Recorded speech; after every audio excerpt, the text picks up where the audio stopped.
Amandine Flachs and welcome for another live video AMA. So if you're familiar with the channel, I usually host a series of live video stream where I interview early stage startup founders. We talk about their journey, we deep dive into what they're working on, and we play video games while answering your questions live. Due to the current situation and the pandemic and the lockdown, well, I can't get people come to my place to play games. So we dropped the video game part, and it also gave us the opportunity to interview and to discuss with people who are not only founders but also people involved in the startup ecosystem. So today I am super happy to be joined by Katja Palovaara, who is a program executive at TechNation. And before I let her introduce herself and tell us more about her own journey, I would like to say a big thank you to Abby, who introduced us. Abby is also working at TechNation. She is also a fellow scout and someone that I really love. She is so much passionate about the startup ecosystem and has been helping so many people in the scene. Really big shout out to Abby. And also, I would like to mention that we are right now live on many platforms. We are live on YouTube, on Twitch, on LinkedIn, on Twitter, and I think that's about it. So whatever platform you prefer and you're watching from, be sure to join the discussion on the chat. I am checking the chat non-stop, so if you have any question for Katja, you can just put your question up or just say hi, and I'll make sure to pass it on immediately. I see we have also a few people already on the stream, so hi to Natasha, who also gives a big shout out to Abby, so I guess that's part of the crew. But that's about it for the introduction and for all my blurb. I am super happy to have Katja with us today. Katja, welcome here. Thank you so much. And hi, everyone. It's great to be here today. And also, thank you, Abby, for thinking of me to come and join this today. It'd be very fun. And hopefully we'll get some good questions. Yeah, I'm sure we will. And even if we don't, I do have myself lots of questions for you. So you are in charge of the FinTech program at TechNation. I think I understand also that the program already started before the lockdown was in place. So you had to change a lot of things at the last minute. And also you played a major role in creating and curating online events for the entire TechNation programs and initiatives. So I can't wait to hear more about that. But first thing first, can you just tell us a bit more about you, your own background, what you've been doing before, how you joined TechNation, and also maybe some people don't know about TechNation. I know that lots of people are joining from different countries. So everyone knows TechNation when you're based in the UK, but outside of the UK, I doubt that. Sure. So I joined TechNation about a year ago. I joined for the role that I'm currently in. So I'm a program executive, which means that I plan, organize, and execute the growth program we have for the FinTech companies. So prior to working at TechNation, I worked for the Finnish embassy here in London. So I'm originally from Finland. I've studied my double degree in international business in Finland, and I've also been living in Birmingham, living in Malta and Barcelona. But my background is in business. And while I was working at the embassy of Finland here in London, I realized that I just love helping small companies. I find it very rewarding. They have completely unique challenges, but also opportunities. And I truly enjoy working with innovative young tech companies. So what we do at TechNation, our biggest purpose and mission is to help ambitious entrepreneurs and their leadership teams to grow. So it's a very vague sentence, but most of the time, or what most people know about us, is that we run growth programs. So we currently have 6 different growth programs. Our flagship program is called Future 50, and it's been running for 8 years. Future 50 is kind of Series B and beyond companies for the tech leaders here in UK. Currently on the program, we have companies such as Market Advice, Monzo, Starling, and Revolut. Then we have upscale, that's Series A to Series B, also a sector agnostic, amazing growth program that's running as well. Then we have Rising Stars, that's a pitching competition for early stage startups, really fantastic event with a big focus on regional companies. Then we have free sector programs. We have cybersecurity that my wonderful friend Abby, who introduced us, runs. Then we have applied AI, very exciting program starting for the second time this year. And then we have FinTech, which is the one that I'm working on right now. That is a lot. Like Technation does a lot of different things and runs lots of programs. So I think you gave a great overview, and we can feel that that's massive. In terms of the FinTech program itself, so you mentioned growth startups. For the FinTech program, what is the stage and the type of companies that you are currently focusing on? Do you have any specific criteria? How long is it for? And also, is there any cost for the founders? Do they have to give up equity to be part of the program? What's the deal here? Sure. So all of the Technation programs are free for the companies and non-regional, because we're backed by the government. DCMS funds our programs to be able to help these wonderful companies. So the FinTech program and most of our other programs, they last for 6 months. And the stage that we're looking at with the FinTech program is kind of from seed to Series A. So even companies that have raised Series A in kind of like 6 months, they're welcome on our program.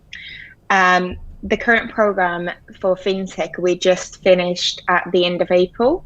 We launched it at the end of October last year. We have a 2 days kind of kickoff in Cotswolds, where the companies and the cohorts get to meet each other.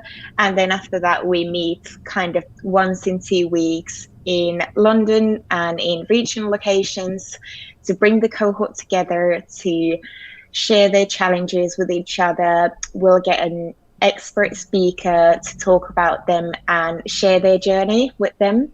And we also organize networking events. Mm-hmm. So to connect these companies with investors, with the ecosystem stakeholders, or with corporates, and generally kind of who they want to meet. We also do a showcase trip abroad, because on the kind of stage that we work on with, international expansion is a high priority for a lot of the companies. So we organize one trip, kind of 3 days in a location that the cohort chooses. So this year we were supposed to go to New York. We had organized a fantastic trip together with DIT, but sadly, we were supposed to go as the lockdown started. We've had to postpone our trip to my 23 cohort companies. If you're listening at this, I promise we'll take you as soon as it's safe. No, that is so bad when you plan ahead a trip like that just before the lockdown. What are the main motivation for people joining the cohort? So you mentioned there are 20-something companies, right? What are the motivation mainly joining this cohort? Yeah, so for our programs, it kind of varies between 20 and 30 companies that we take on board each year. And the biggest thing why companies join is that they want to belong to a network, mm-hmm. to a small group where they have people in similar situation as themselves. So they're looking for that kind of peer-to-peer support. They're looking for someone established like ourselves at Technation to help them to guide to right direction, meet with the people. There's many reasons, but those would be the biggest ones. And so you mentioned that the lockdown happened right in the middle of the cohort, so you already had a lot of things planned that you had to change in the middle of the cohort.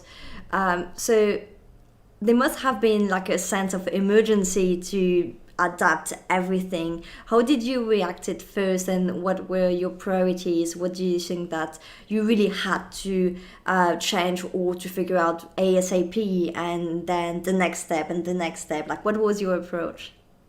Yeah, so first of all, kind of webinars and online events is not something that we've done in the past as a part of the program. It's we've found it very important that you bring these founders under one roof in one room to really share openly and honestly also about their struggles with the speakers that we have.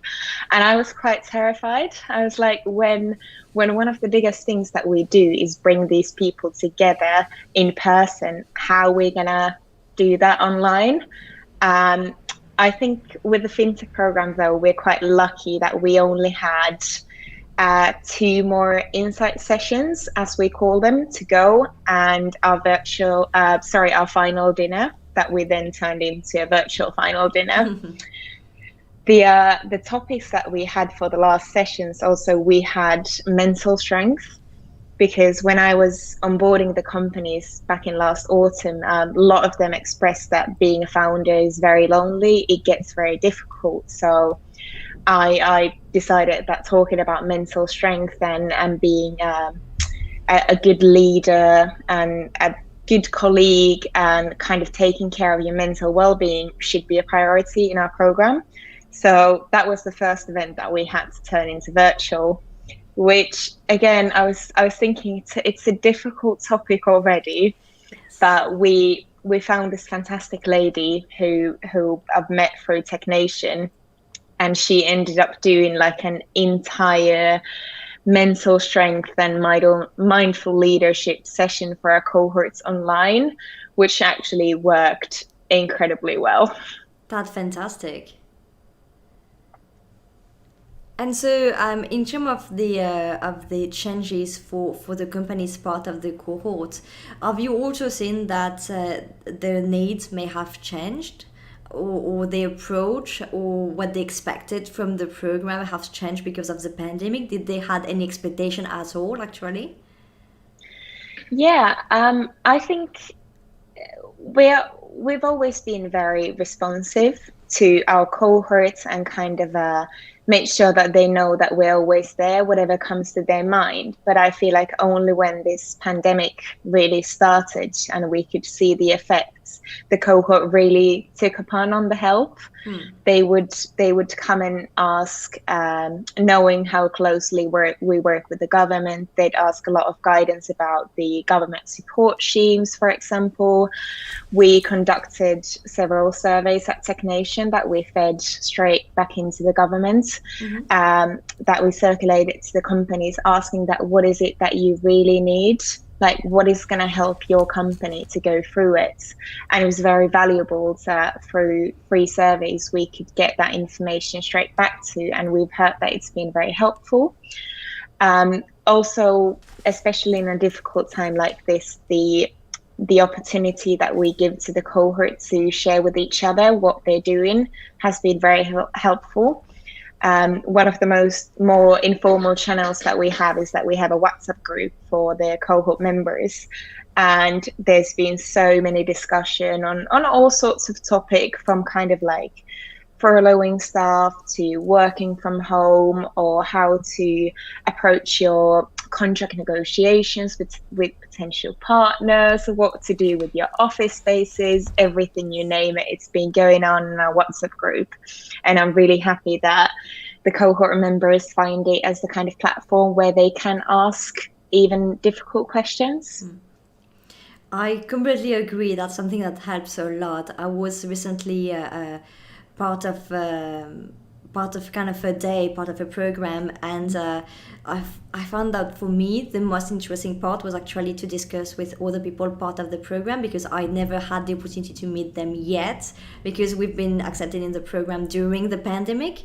And so I found that the most valuable thing was to actually chat with them, not with the mentors or people helping out for the day, but actually to get to know how they're doing, what they're going to do right now, how the situation changed for them, and what they've tried.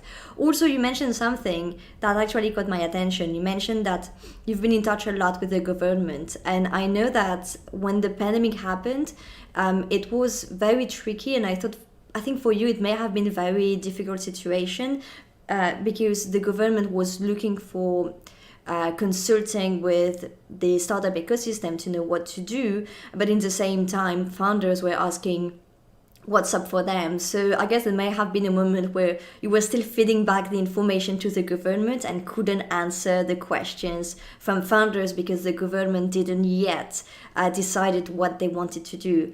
Was it very difficult, or do you think that entrepreneurs were really understanding of the situation and understood that, well, you have to wait like everyone else to understand what the government is going to do? Yes, definitely. I feel like when we all realized the kind of situation that we're in, started like two very strong streams. So we had the one stream coming from governments and being like, oh, how can we really impact the companies that we work with? And then at the same time, you had the founders coming at you. And at first it was kind of like, okay, well, we need to come up with an organized process to collect all of this information. That's how we make the surveys.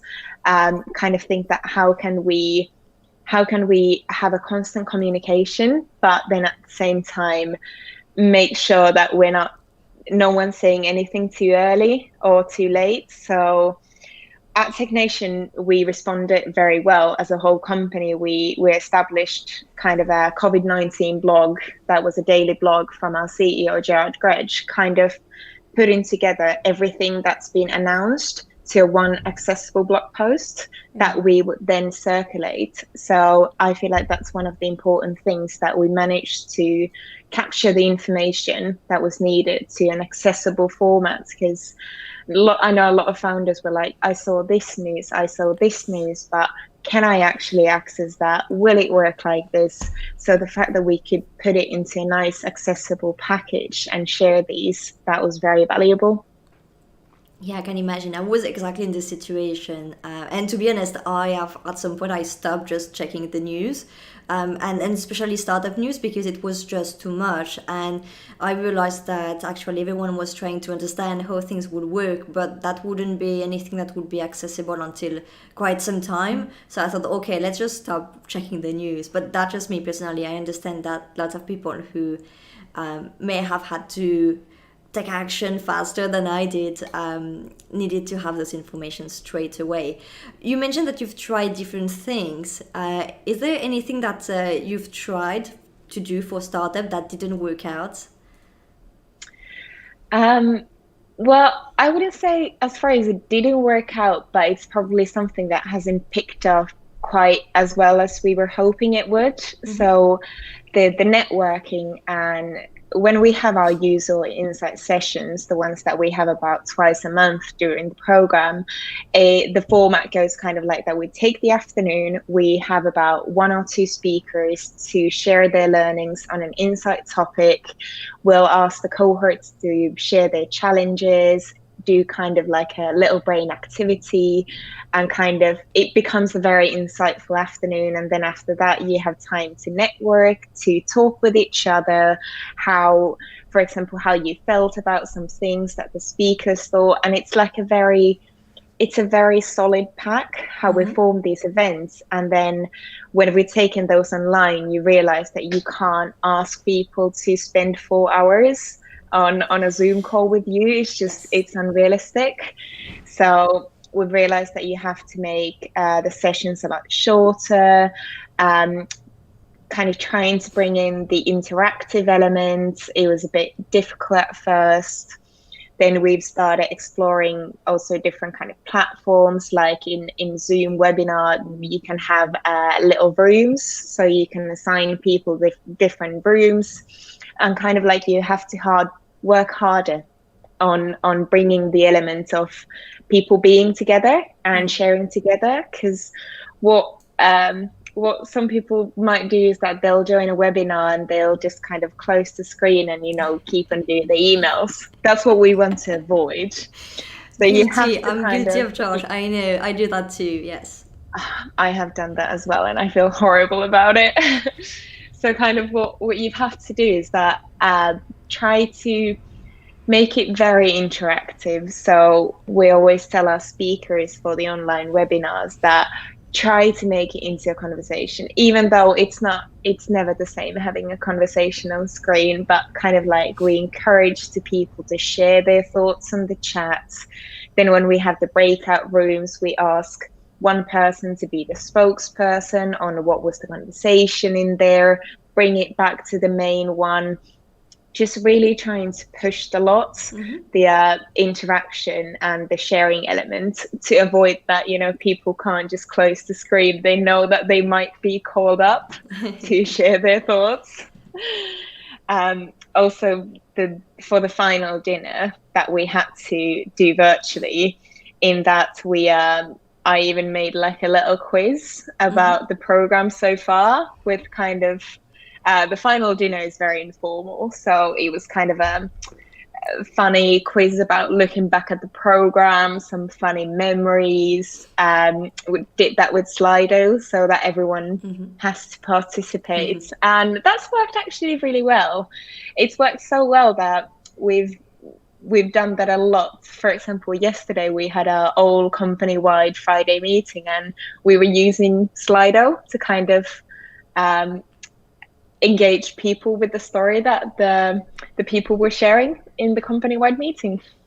That is great. Yes, I completely agree with you on that, and I've been also attending quite a few online dinner, and I find that the difficulty is when you have many people is to make sure that everyone has the opportunity to say what they're up to, and just make sure that you don't miss anyone who wants to speak or who want to share something. So that is very difficult. Sometimes having some kind of a moderator help, but this person is not enjoying the evening at all because they have to keep track of everyone, their webcam, and that's a nightmare. For example, when we were doing the final dinner and we wanted to make sure that everyone can share their thoughts, we would just call them up on their names. Yes. Just make them talk. Well, we do have the benefit that we know those people. We've met them so many times, but I feel like with the online events, you just have to be a little bit brave as well. It's not a similar situation as you could normally have, so you just have to be a bit more brave in how you approach it. Definitely agree. We have a question from Lumjaker, who is used to the stream. They come regularly, and they ask, "What's the job of a program executive?" What's the role? Yes. So your title is program executive. So what is it about? What do you do? Sure. So my role is to put together all of the pieces that's required in order to run this program. So since the beginning, I was vital in sourcing the companies and creating the marketing process and how we found those companies, during the application project to talk with the founders, support them in what they might need, organizing the judging process that we have when companies are about to join our program, conducting the onboarding calls with my lead and my team, organize the events that we're going to have, source out the speakers, figure out the topics. I'm the main communication point with the founders, everything that you run. I'm also a Scrum Master for my FinTech team. So in an agile way, I make sure that everyone else who works on the team, such as our events manager and marketing manager, are on track on what's happening next. So you're very close to startups, part of the program and everything that is part of the program. I personally feel that things are getting slightly, I wouldn't say easier, but let's say sort out in some way now. What I've been observing is that for the first few weeks of the pandemic, everyone was just panicking and weren't really sure what's going to happen. And even if there are still lots of uncertainties, I feel that most people have their head around what they're going to do next and the plan. They have been having the time to spend some time on thinking what's next for them. Since you were very close to all the startups within your program, what step or changing have you observed? Do you feel that they have maybe different needs now, or do you think that they are approaching the future in a very specific way that was completely different from before the program or before the lockdown? Yeah, well, first of all, startups and scale-ups are wonderfully good at adapting. Yes. They're resilient. They're used to having to adapt. constantly change. They tend to be very agile. So I'd say that startups and scale ups are they're made for situations like this. Obviously, it's very unfortunate, but at least the companies that I'm lucky to hear from and work with, they've found their way. Of course, it's been challenging, and if you're only a couple of years old, you don't necessarily have a revenue. You'll have to really look into what are the things that you can, for example, do to reduce your costs. But it's been a lot of the companies a step back and really look into how you can keep the current situation running. Startups and scale-ups that I know are very ambitious. They've had very big plans for the years, a lot of hiring, doubling the teams in sizes, moving the new markets. That's obviously something that they've had to take back. But then a lot of them have been able to focus on, for example, helping in the current situation. There's a couple of companies in the cohort who've had great initiatives and plans to, for example, help people who are impacted in this situation. Could name an example is a wonderful company called Credit Kudos. What they did, they're a non-traditional credit bureau, so they're a more fair way for people to figure out their credit score, and they work in a smart and more efficient way. So what they've done now is that they've gone to help freelancers and people like that who don't necessarily have a regular income, to help the balance out then on what they should be, asking from the government and stuff like that. Really fantastic initiatives that's sparked during this unfortunate situation. And do you think that the way the startups are looking at the future, do you think that they are generally confident about the future, or just adapting to the situation and just hoping that things are going to get back to normal? Or au contraire, are they very positive about future changes and the impact of the post-COVID-19? I can't say that I would have heard anything awfully negative. Of course, you hear about our founders. I've heard that if they've had to follow or let go of staff, that makes them very upset, because when you have a small team, it hits you hard. But other than that, it's very positive, and a lot of them also appreciate the opportunity to take a breather and really assess to make sure that they have all of their cards in order, and everything's going fantastic to prepare them even better for the future.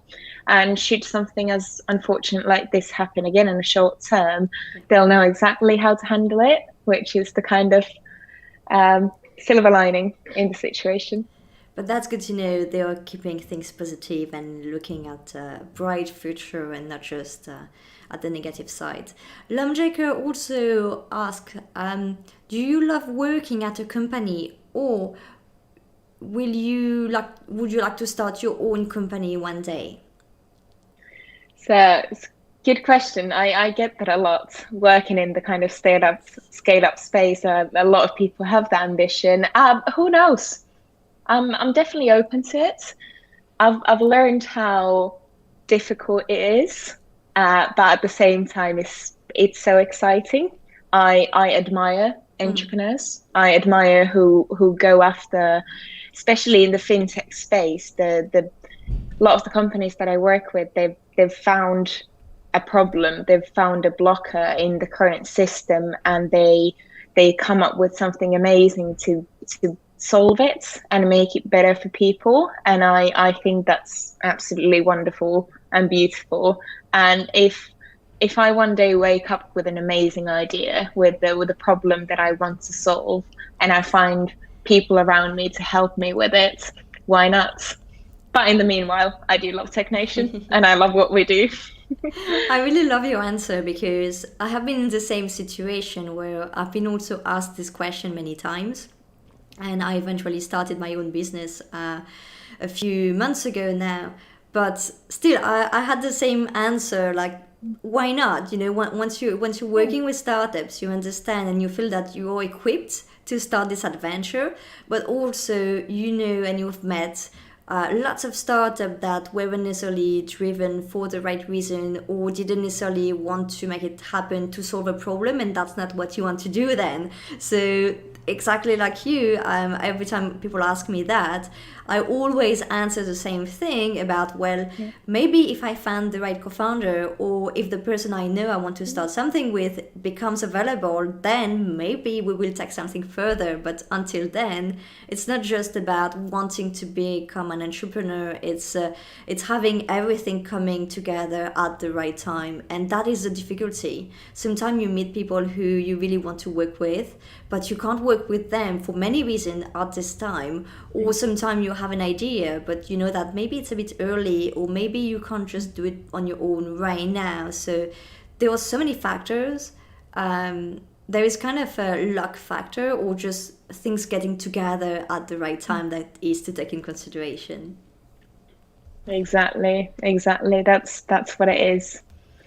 Coming back to your experience and to the program, do you think that everything that you've been doing over the past few months, do you think that it will affect the future of the program, and how either the FinTech program will work for the future cohort, or even the entire technician programs? Do you think that there will be some effect and something that you will keep from the past few months? Absolutely. It amazes me how we as a company, not only the FinTech program, but all of the other programs and everything else that we do, how well we've managed to make that virtual while bringing the same value, at least based on the feedback that we get. For example, the cyber program that Abby works on, they had to do their kickoff, the 2-day event that where we bring people together in a remote location. They had to do that virtually as well, and they did such a wonderful job. But it's about exploring all of the options that there is. Like, you could just open up a Zoom and invite people, but that's not the way we do it. We like to go kind of away and beyond on trying to create something extra, something personal, something that's a bit different. And we've been lucky that so far it has worked out very well. But to answer your question, yes, in the future. So we'll be starting the FinTech program again. Actually, very, very soon, we'll start looking for the next wonderful 30 companies to join in my program. And we've already planned the program to be flexible. So either we'll do it kind of fully virtual as long as we have to be safe, or then even if the world takes a better turn, let's say when we get to October time, we'll keep some of the things in person and in real life, and keep parts of it online.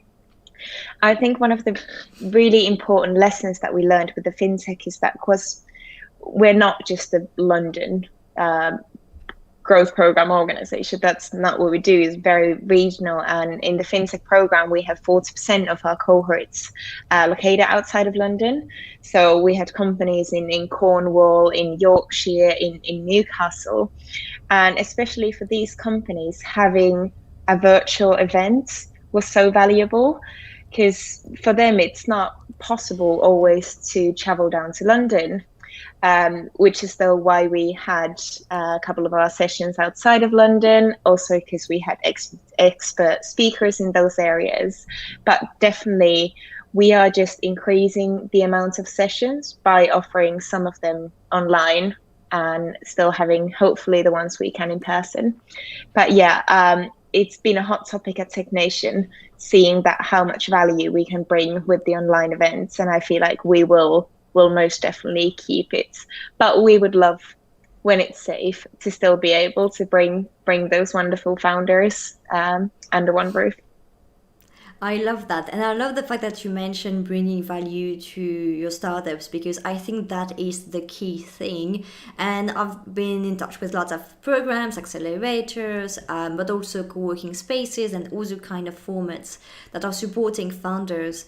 And everyone is just trying to find the best way to support their startups and support the founders they know and they're working closely with. And everyone is trying also to find the best way to shift things online. What are the key elements do you think that people should focus on while they're thinking about how to do it? It's a really good question, because that's one of the things, now finishing this FinTech program, that ended up being one of the most fantastic based on the feedback. And I kept on being, I was like, why was it so good? I think there's a big focus on the relationships that you build with the cohorts, which is also a personality trait. So someone in the similar role than mine, it helps when you're the kind of person who's genuinely wants to help and wants to be there for people. And this is something that kind of I make clear to the cohort since the beginning, that you can just come to the events, you can just take one thing, but if you really want to make most of this, let us know what you need and we'll try our best to deliver that to you. And that was a big focus that we had since the beginning. Even when I was doing the very first phone calls with the companies, I ran through the topics that we will discuss during the program. And I ask, do you think there's anything else that we should focus on? Even in the applications, we ask, what are your top 3 challenges? Just so we can make sure that we talk about those again and again and again.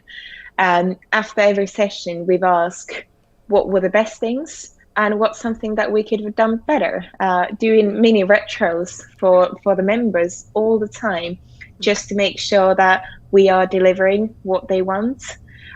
Feedback is not just feedback. Feedback should affect on how you do things.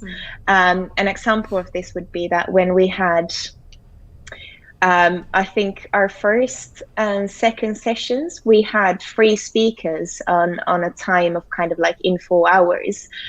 And it was a bit too much. And that was just what the cohort said. There was like, these are amazing speakers, a lot of great info, but it's a bit heavy. They were like, you know what? Well, let's do it 2 then. Just reduce the time, reduce the speakers to 2, instead use 45 minutes to a cohort activity. Just change it up based on what they need and what they want.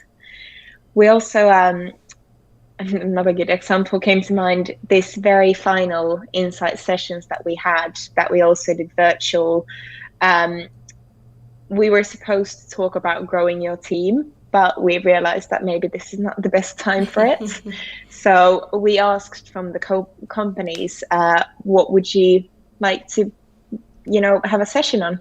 What would you still like to learn? What's on your mind? So, and then they voted that they wanted to hear about scaling your operations and scaling your finance. We're like, okay, fantastic. Then we brought a very good speaker, the ex-CCO of Oak North Bank, Amir, and consulting CFO who works with scaling companies to figure out when they need a CFO and what CFO should be focusing on, and build the session exactly on the topics that the cohort wanted to hear. The key here is to be flexible, because often these things have to be pulled together in a week or 2. So got to be prepared for that. Yes. But it worked extremely well, and that was the highest rating session we ever did. So again, for next year, we were like, let's do more of those. Amazing. Let's do more of wildcards and make them decide what we should talk about. Not assume, but ask. Yes, I think that is the best thing to do. And also, I don't think you can really be successful at building a program for startups if you're not flexible yourself. Like when you're working with startups, you have to have at least or try to be as close as possible to their own level of flexibility, because they'll need change. So even if you can assume a lot from past experience working with startups, then you have to shape it to the need of your current cohort, and that may be different from the previous one. So completely agree. We have a few messages on the chat. So Natasha says that the interview is great. Thank you very much, Natasha. Balbir also on LinkedIn finding the discussion very interesting. So thank you. And Lumjaker asks about the skills and qualification required to be a program executive and to work with startups. Ooh, good question.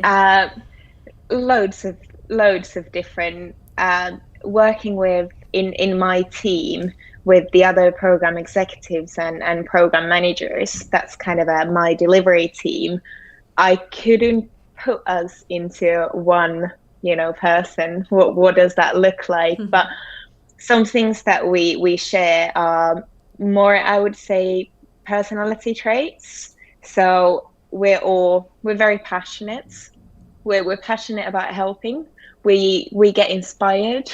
We're ambitious, and we want to see things flourish and grow. The kind of a push people forward kind of an attitude. Have to be very positive, because it's not an easy field to play in. At the same time, being organized is super, super important. Even though working in an agile environment, there's so many things always going on, and no one in my team only works on one thing. We work on several things at the same time. So the kind of ability to, I don't want to say multitask, because multitask is not a very good thing, but to be able to throw yourself in different situations and different shoes. For example, for myself, I'm the main builder of this program, but I'm also the Scrum Master. So I'll have to be able to take myself away from being a builder in order to assess my team's needs in a kind of way that I'm not looking at it as a builder, but separately. So that's one interesting one. Great. Yeah. I think that answers the question then, but that is perfect. Also, we mentioned at the beginning of the discussion that you have helped TechNation organize some larger events. And I think especially there was an event recently called the TechNation Lockdown Unlocked. And I've been told that you had brought together online 600 attendees. That is huge for an online event. I have to be honest, I used to attend lots of those online events, and then I stopped. It was a bit too much, and I wanted to focus more on getting things done rather than discussing again. But so I missed this event. But what's the secret? Like 600 people joining together an online event, that is quite big. Yeah, I would love to take credit from Lockdown Unlocked, but in fact we had about 25 people working on that event. It is the biggest online event we've ever had as TechNation. In fact, it's the biggest any event, and it's the kind of number, over 600 people, that it would be near impossible to bring that in a normal event. So it was incredible that we had, and I'm so grateful for everyone who came. I was the Scrum Master in that event, so I helped the team to achieve the goals that we had for that event with our agile ceremonies. But it was a very, very exciting event to work on. We had an incredible line of speakers, and we had a good object for the event. So we wanted to bring it to our main audience, who's founders and aspiring founders and scale-ups and startups on our programs, and everyone who's interested in doing that in the future. But also we brought in speakers who could just talk about the kind of general landscape, talk about the future. It was an incredibly versatile event. It did last a good 4 hours, but it was engaging from the beginning. We had our insight department do very interesting interactive polls during the event. It was just a fantastic event. That's a shame I missed it. Is it available now online? Yes. You'll be able to watch it. Okay. I believe we have it on YouTube. Fantastic. I'll check it out then. And also, so what right now we mentioned that startups are getting their head together on the future. What are your takes on the post-pandemic situation? Do you think that startup will have still different needs? Do you think that maybe this taught a lesson to founders, or maybe some founders are going to approach things differently in the future and will require different help? Because you mentioned that you asked your founders about the challenges so you can shape the program around that. Do you think that this type of shift in terms of needs for startups is going to stay on the long run, or do you have any thought on the future of programs and maybe future ask from founders who want to join a program, the future effect post COVID-19? Yeah, great question. Fundamentally, I don't think, thinking about the audience that, for example, I work with and we work with, I don't think that things are going to change that much. What I do think that time like this will teach the founders and the leadership team is to not hustle so much, but make sure that everything's in order. Just because time like this has probably taught a lot of people, and we've read the stories online how these founders have to kind of like step back and really look at what they're doing. Hopefully look at that, is my product exactly how I want it to be to survive in the long run? So I think this time has been good in a way to sit down and take a breather. I'm upset it's interrupted a lot of amazing things that these companies have been going on. But fundamentally, I think startups and scale-ups are going to come out from this as stronger. And also the future founders and their leadership team, they'll have this learning experience that they've been reading from and kind of even prepare for. Fundamentally, no, I think one of the biggest challenges that the companies that work with are around hiring talent.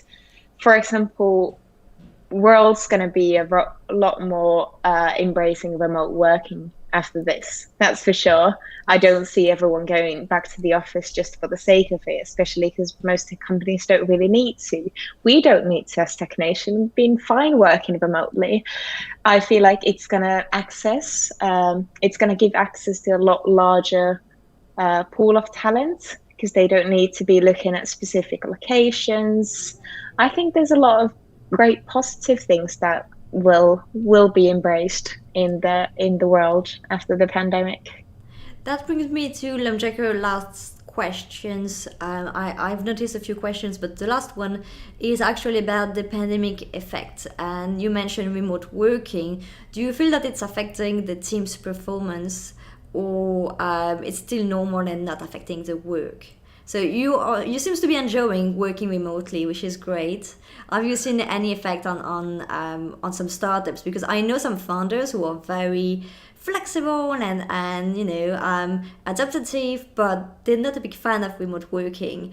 I love it, but I think it really depends on the individual. So what do you think on the effect on people's individual performances and teams' performances? Sure. I don't actually love remote working because I find being around my team very inspiring. I love the fact that I can turn to my colleagues any moment to talk about things. So I'm kind of like a team office, but just remote working we're able to do it with the technology that we have. We are completely able to do it, and I feel like it should be given as an option to people who enjoy it. But I do think that once we can, it is important to also have the option for people to come together, to avoid the Zoom fatigue and all of these things that's been in the media. I think the kind of productivity and how team works, I think it's just should be a good mix. and the option for people that the ones who do want to come together can do that, but then you have the kind of risk that people who then don't want to do that will stay remote. But I feel like after this period when we've had to be remote, people also look at remote working a bit differently. Just kind of like hearing and talking with different people, remote working necessarily for everyone didn't used to be so productive. It was kind of like, oh, well, on Fridays I work from home. It's a bit more chill, not talking about my company, but just kind of like generally in the world. But now it's more like, because you've had to do it. I feel like a lot of people have probably gotten a lot better about it. And there's some great things, such as, you know, you're not commuting, live in London, you know, so don't need to spend all of that time commuting. You know, people can spend more time with their families. A lot of positives as well. To add to what you just said, also, I'd like to highlight the fact that right now we are all working remotely, but it's not like working from home situation. It's we're all facing a situation where there is a lockdown. We have to make it work. People who have kids have to work with their kids at home. People who used to have, even if you used to be working remotely, it's not the usual remote situation. You may not be alone in your place. I don't know, let's say, I know lots of people in London have roommates, and even if you're used to work remotely and are very productive working remotely, now maybe you have roommates with you in the same flat, or more people coming around, or more people in the street, or I don't know, neighbors playing music or whatever. So it's not really the usual working from home situation. And I think we need to also add the fact that there is a high level of stress that you may not have usually when you're just working from home. And it's not just your decision. So you may have had to switch suddenly, and it's not just, yeah, I'm working from home and enjoying it or anything. Like, it's not the usual way of working from home. And some people tend to forget that sometimes. Yeah, absolutely. And talking about this productivity and working from home, I don't think that's should be talked about in this situation, because, yeah, we're not working from home. We're forced to be at home. And I don't think it should be any business's priority to track people's productivity on a time like this. You have to be understanding. And I feel like it's also made, at least what I can say for Technation, is that people are very understanding. And also, going back to organizing online events, people are very understanding on the glitches that happens, the technical glitches you can't avoid. Even when you try out a bit wilder things, you can, because people tend to be very understanding to this situation. And also, maybe, you know, everything doesn't need to be so perfect. And like, if your kid screams on the background of your Zoom call, normally you'd be embarrassed, but in a time like this you don't need to, and I don't think you should be embarrassed. It's normal. Exactly, yes. And you know, it kind of breaks the situation also, and the call when you have either your cat or your kids coming to the room and doing weird stuff on camera, and you're like, well, that's okay. I mean, it's part of the thing of being human, being at home, and we're all in this situation right now. So let's just accept that.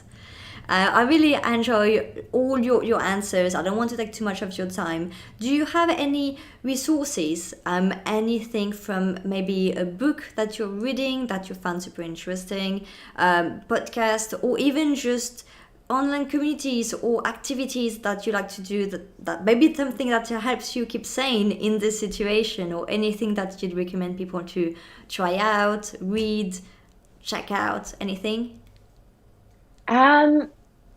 Doesn't have to be professional. I mean, it's up to you. I wish I could say that, but my biggest kind of like my things that keeps me sane and up and going and positive is weekly, is my colleagues. Okay. So it's a very cheesy answer, but every Friday afternoon with you know, a couple of my best friends at work, including Abby, we have a weekly catch-ups. You know, you can talk about work stuff. You don't need to talk about work stuff, because I'm a very social person. I'm used to being always able to chat with people. So I feel like that's very important.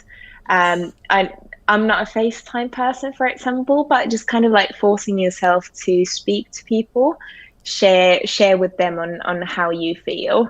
And other than that, I feel like just having the kind of relaxed approach, like I've accepted this, that life is different. And then looking at the good sides of it, like I don't think I've ever been able to sleep this much in my life when in the lockdown, because you're not ever anyway, don't need to commute in the morning. So just gonna enjoy that. That is lovely. Is there anything that you wished me to ask you and I didn't, something I missed, or something you wanted to mention or to talk about? Um, I think it's been wonderful questions, been really nice chats. One thing that I do want to mention is that I mentioned it earlier, but we will be starting the FinTech program again this autumn, and very soon we'll be looking for those wonderful companies. So if this program sounds nice and there's some aspiring future FinTech leaders on the line, please do make a note and apply when you can, or have a chat with me about it, or anything about Technation. I like to talk. Fantastic. I think I'll definitely drop you a line because I actually came across the different programs and I'm not in FinTech, but I may have a few questions about some of the other program at Technation. So I'll definitely drop you a line after that. Okay, so that was super interesting discussion. I really enjoyed it, and I feel that we're kind of on the same page in the sense that I've also been working with lots of startups, and I feel that when you speak to someone who understand what you're doing and what you've been through and how you approach supporting startups, it's always super interesting, and also it's great to confront ideas right now. Even under the current situation, I've been asked in lots of discussions and calls about startups and the effects, and well, you can answer on the few startups that you've been in touch with, but having confirmation that is also the vibe that's happening in other companies and in other startups, that is fantastic to all be in the same boat. I am going to stay on the stream for a few minutes after, so what I'm going to do is I'm going to put a screen saying that I'm going to be back. I'm going to have maybe a 2 minutes break, something like that, and I'll be back on the stream. If anyone wants to talk about how they're doing right now in the pandemic, anything about the startups, any program you're involved in, or just continue talking on the topic, just stay around and I'll be back in 2 minutes. Katja, huge thanks for joining me today. It has been a fantastic discussion. I will put the video on my YouTube channel, so the entire discussion will be available, I think, by Monday. So check it out, everyone. If you want to share it or anything, it will be on YouTube. Katja, any plan for the weekend? It's another beautiful sunny day. I've already done my run for the day, so hopefully one of my friends will be down for a social distance picnic. I think that would be perfect. But it's been lovely being on this interview. I really enjoyed it. It's been a lovely chat. And thank you everyone for listening. I really appreciate it. And asking questions. We had quite interesting questions, so thanks everyone. Thank you very much, Katja. I wish you a fantastic weekend and we'll speak very soon. Likewise. Thank you so much. Bye.